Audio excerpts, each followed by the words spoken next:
This is another podcast from Alpha Business Media. Welcome to the Deep Dive. We dig into complex topics and pull out the key insights for you. Today, we're diving into something pretty fascinating happening in Nepal, this incredible boom in ordinary people getting into the stock market. We've waded through quite a stack of sources, reports, research, try and get a handle on what's really going on. That's right. And our goal here, our mission, if you like, is to boil it all down. What are the core facts? What are the behaviors we're seeing? And crucially, what are the challenges that come with this surge?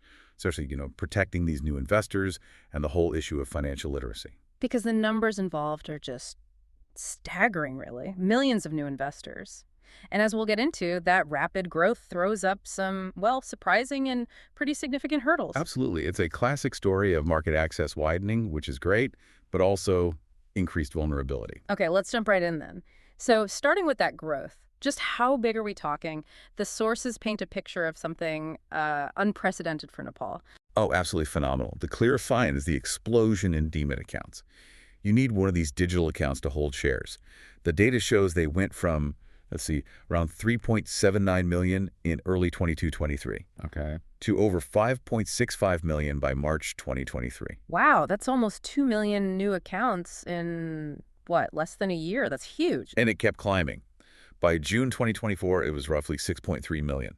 Fast forward to June 2025, and the number is 6,816,972. So millions upon millions gaining direct market access. Exactly. And these aren't just sitting there empty. Miro Share, that's the main online trading platform. Right. It had over 5.8 million users by June 2025. People are actively using these accounts. Which you'd expect to see reflected in trading volumes. Definitely. The daily turnover on NEPSE, the Nepal Stock Exchange, saw some massive spikes. March 2025 saw days around, say, 522 million. Then in June 2025, you had days hitting ARS's 8.68 billion. Billion with a B. Yeah, and even one day reaching RD's 9.90 billion. Almost 10 billion rupees traded in a single day. That's a quantum leap. What on earth fueled such a rapid expansion? Well, the sources point to a couple of key things. Technology is a big one. The introduction of the trade management system, the TMS, made it much, much easier to trade online. From anywhere, basically. Kind of like online banking convenience, but for stocks. Pretty much, yeah. Removed a lot of friction. And then, perhaps surprisingly, the COVID-19 pandemic seems to have been a catalyst. How so? Well, with lockdowns and traditional businesses restricted, people were looking for alternatives. Maybe income, maybe just something to do with their savings. And the stock market, newly accessible online, became this very visible option.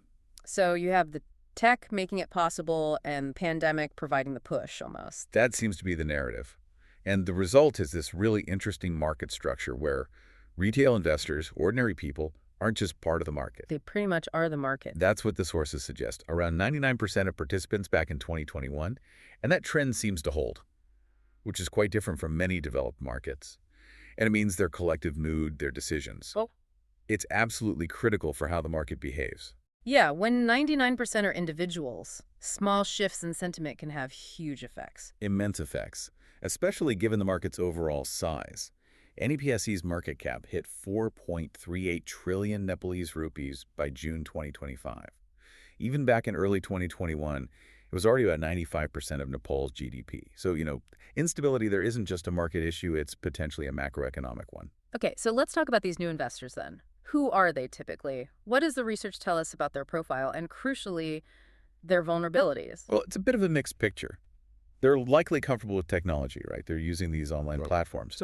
But, and this is the key point raised repeatedly, there's concern about their level of financial literacy. It might not match their tech skills. Right, so digitalization makes it easy to join, but maybe too easy to get lost. Like it speeds up information flow. Exactly, which can be good. But also bad, spreading rumors, hype. Precisely. It's fertile ground for misinformation and emotional decision-making. Digital platforms can really amplify irrational behavior. And what kinds of irrational behaviors are we seeing? The sources must highlight some common patterns. Oh, definitely. The research points to classic behavioral biases. Things like herd behavior, just jumping on the bandwagon because everyone else seems to be. FOMO, fear of missing out. The ultimate driver sometimes, yeah. Then there's overconfidence. New investors thinking they can easily beat the market. We also see the disposition effect. That's selling your winners too soon to lock in a small gain, but holding on to losers for way too long, hoping they'll bounce back. Which is often the opposite of what you should do, right? Generally, yes. Then loss aversion, the fear of losing money is so strong it leads people to avoid even sensible risks. And representativeness, where maybe one stock soared recently, so investors assume similar stocks will too, ignoring underlying differences. So basically, decisions driven by noise, by social media buzz, by what your neighbor said, rather than, say, looking at a company's actual performance or prospects. That seems to be a major theme. This reliance on informal channels and market hype, combined with the easy access and potentially that knowledge gap. One source called it a perfect storm. A perfect storm for mistakes. For mistakes and unfortunately for being taken advantage of. It makes these investors incredibly vulnerable. And again, if that's 99% of the market, individual vulnerability becomes a systemic risk. It really does. Because their collective actions, if driven by these biases or bad information, can seriously distort prices and create huge volatility.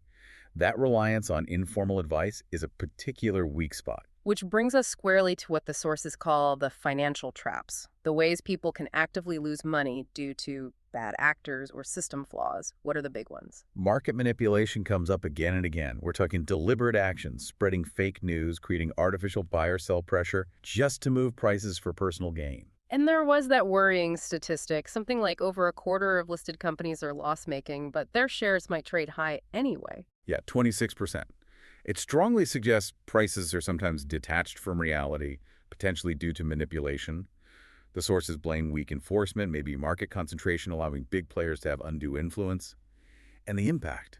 It's corrosive. Honest investors lose out, discouraging real investment. Then there's insider trading, always a concern. A fundamental breach of fairness, using non-public info. The sources mention several quite high-profile cases that have shaken confidence. You had the former chairman of Riddhi Hydropower, Guru Prasad Nupane, who was actually charged. Janendra Lal Pradhan of Nepal Hydro Developer faced fines, suspension. And wasn't there a big scandal around the Sarbottom cement IPO? With alleged regulator involvement? It's deeply concerning. Hugely. It strikes at the heart of trust. If the watchdogs themselves are implicated, who do you trust? The Karnali Development Bank case, too suspicious trading just after bad news broke internally. It points to potential governance failure. Are they trying to tighten the rules? There are proposed legislative changes, yes. Much tougher penalties, fines, up to Rs 30 million, maybe jail time. But laws are only as good as their enforcement, right? True. What about pump and dump schemes? That's a classic. Classic, and sadly effective against less experienced investors. You artificially inflate a stock's price, the pump, usually a smaller, less traded stock. Spread rumors, coordinate buying. Then the manipulators sell everything off the dump and the price collapses, leaving everyone else holding the bag. And new investors chasing hype are prime targets. Exactly. Their lack of awareness gets exploited.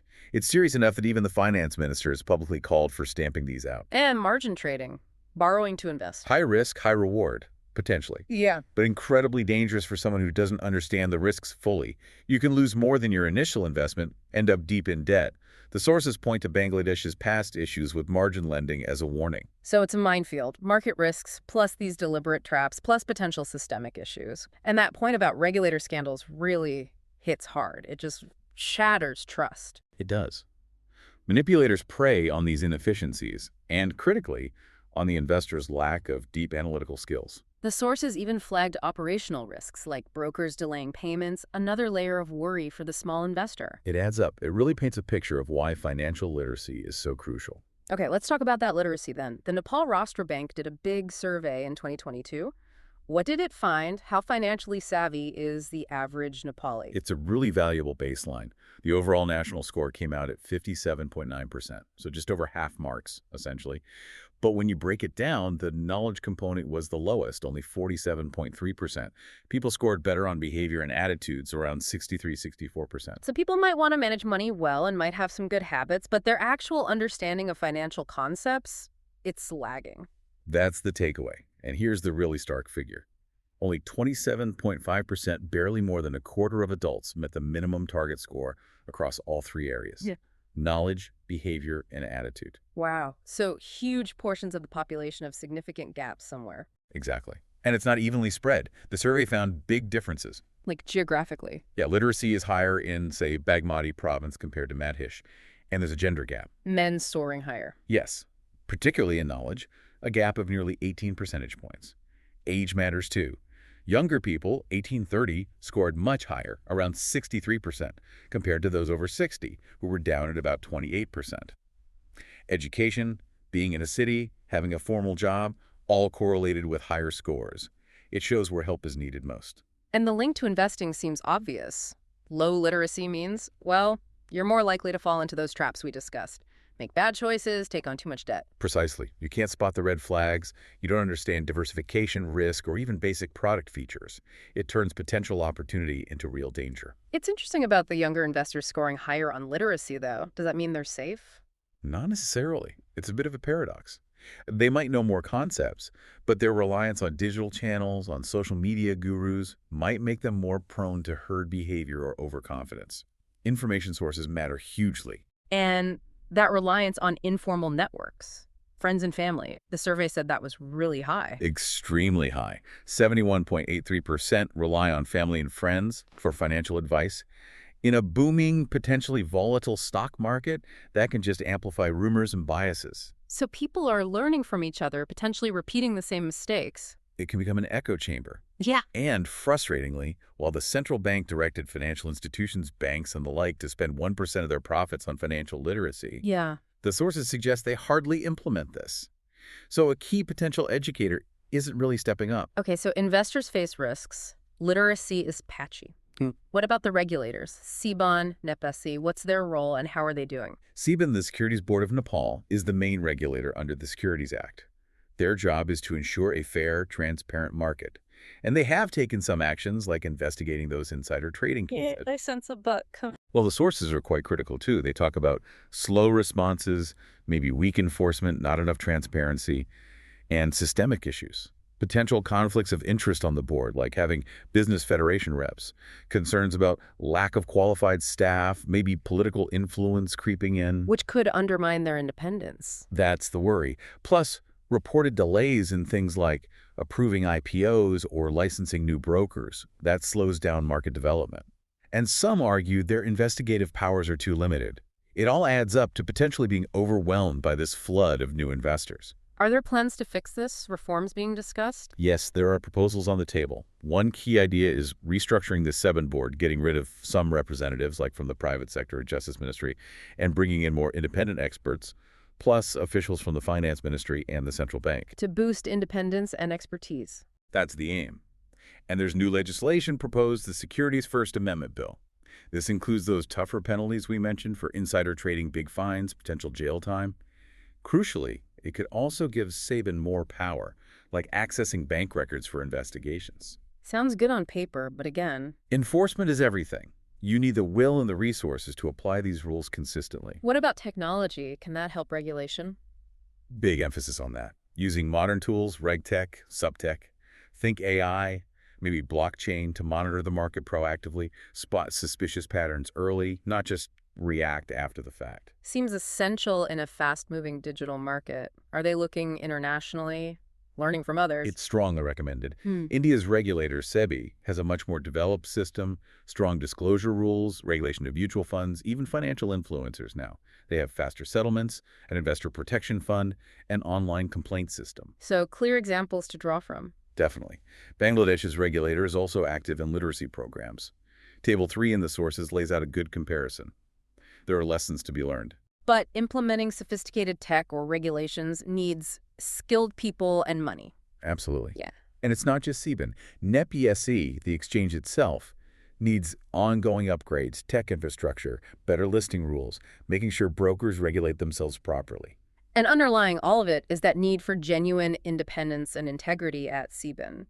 Those scandals really damage things. Fundamentally, trust is paramount. Okay, so pulling all these threads together, the huge growth, the vulnerable investors, the literacy gaps, the regulatory hurdles, how do we move towards a healthier market?